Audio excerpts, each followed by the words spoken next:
So, let's face it.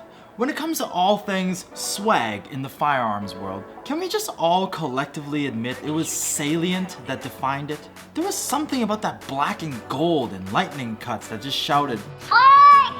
Now we see many other companies out there making a run for Salient's money. Companies like Agency Arms are knocking it out of the park with their lit designs. Today we're going to be talking about two pistols from our friends over there at EMG, and they so happen to be SAI. And may I say, those pistols really are lit.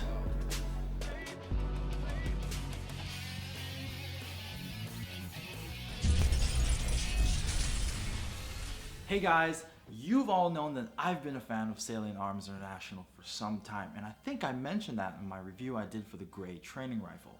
Today, I get the pleasure of reviewing two more offerings from Salient made by our friends over at EMG. I'm gonna come right out and say it.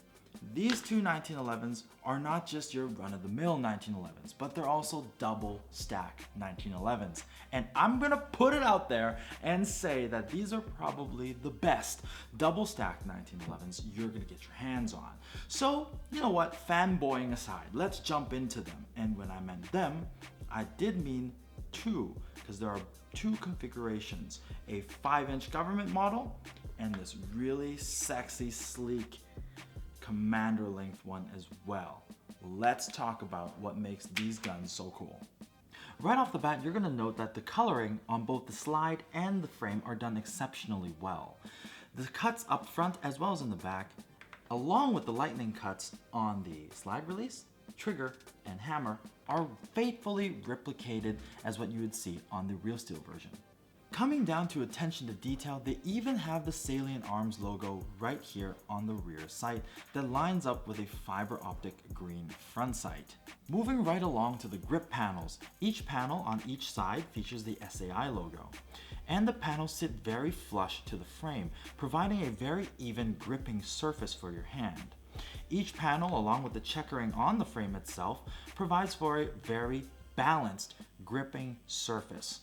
Now, why do I say that? Some guns out there, when you grip, they feel like they're about to shred your palms, while others are slippery as all hell. This one actually feels very good. While these are very cool guns, there are a few small issues I feel a little let down by. And the first is this trigger right here. While the trigger itself is short stroke and has a very audible reset, it is during the pull that you feel this squishiness here. It does not feel as defined and as solid as some other Hi-Capa platforms or 1911 platforms out there. And this squishiness translates to just a slightly bizarre trigger pull. However, can you shoot fast? Yes, you can. Just needs a little getting used to, is all. Second thing I want to talk to you guys about is this beaver tail grip safety portion you see right here. Now on the real steel version, this cutout here, when you depress this, it fits more snug and it looks much better. Now I know this is just an aesthetics thing, but it's because I do really like SAI that every time I look at this, it really takes me out of that feeling of authenticity. Finally, it's the outer barrel. While I think it's cut very nice, I do wish they would have gone with a more matte finish instead of this shiny bling gold that they have here. Because after all, the real steel one is a slightly duller shade of gold than this. Now let's talk about magazine compatibility. WE. Seems to be fine. Tokyo Marui. Seems to be fine. KJ Works. Seems to be fine. But if you guys have noticed, all of these magazines, these three here, don't have this base plate. That is because if you use the ones that came with these, they will not fit in your gun. So you're gonna have to remove them. What's up with that? Now I don't know if you guys have noticed the red nozzle up top on the magazine with its corresponding nozzle here on the gun. Now these guns are actually reinforced by Armorer Works, so you're going to be able to expect high quality internals in these guns. The gas system is Tokyo Marui, so you can expect very good gas efficiency. Now let's talk about the hop-up. To adjust the hop-up, first of course you eject the magazine, pull back the slide,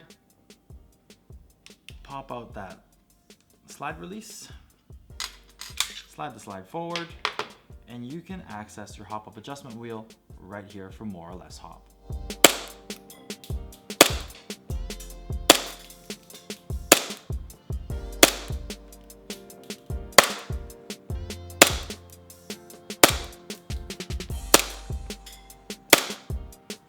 Now it's time for our accuracy test. Let's see how both the long one, the 5.1, and the short one, which is the 4.3 inch, stacks up in terms of accuracy. I'm gonna start with the 5.1.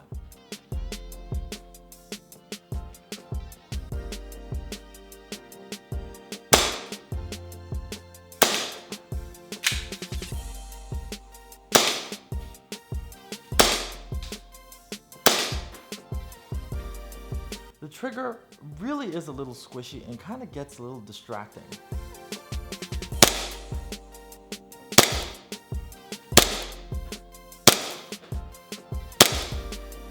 Certainly recoils pretty hard. I can't wait to check out these results. Now let's see how the short one feels.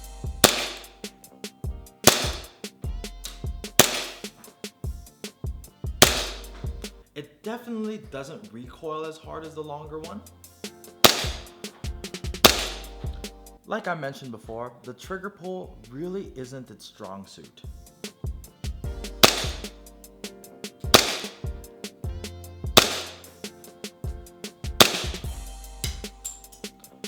Let's take a look at those results. From 10 meters away, the 5.1 definitely had a pretty tight grouping due to its slightly longer barrel. Not a bad gun, that also kicks a little bit harder than the 4.3. From 10 meters away, the 4.3 had a slightly wider spread. That's due to its shorter inner barrel, but it still definitely held its own. If you guys like other SAI reviews that I've done, why don't you click right here for the review I did for the Salient Gray training rifle. I do think that if I were to say that these two were the best double stack 1911s, I'd be making a pretty bold statement. And to some, it may even be slightly misleading because there is actually a gold standard, the Tokyo Marui Hi-Capa, held in very high regard. And for all intents and purposes, the gold match standard should be the one that these two should be compared to. Shall we break it down for you guys? Let's get scientific. Okay, so where do we start from here? The gold match. If you take a look at how this gun looks, aesthetically, it is just as nice, if not on par, with these two. Black and gold, very swaggy, very lit. So in the aesthetics department, they definitely stack up with each other. Next, let's talk about the fabled Tokyo Marui system. Of course, featured in none other than a Tokyo Marui gun. But these two also supposedly run that same system. Now, I guess you guys will have to draw your own conclusions. But on paper, they're just the same. Next, let's talk about magazine compatibility. Of course, it's gonna fit its own Tokyo Marui magazine, but is it gonna fit this WE mag? It does. How about this KJ Works mag? It fits too. Now, just for fun,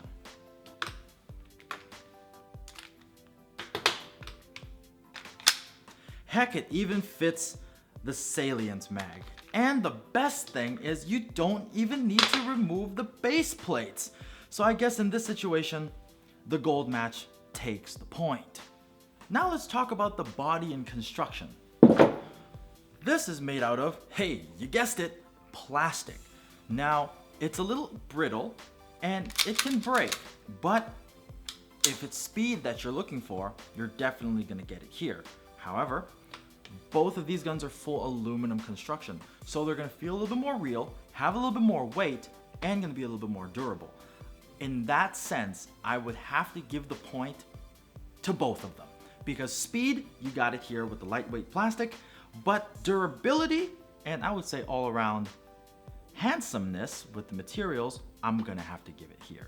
Now for the FPS comparison. As you can see right here, it chronos at about 300 to 305 as an average, very stable. And that is right in between the 5.1 and the 4.3. Take it how you may. Do you want a hotter gun? Do you want something that doesn't shoot as hot? That's up to you.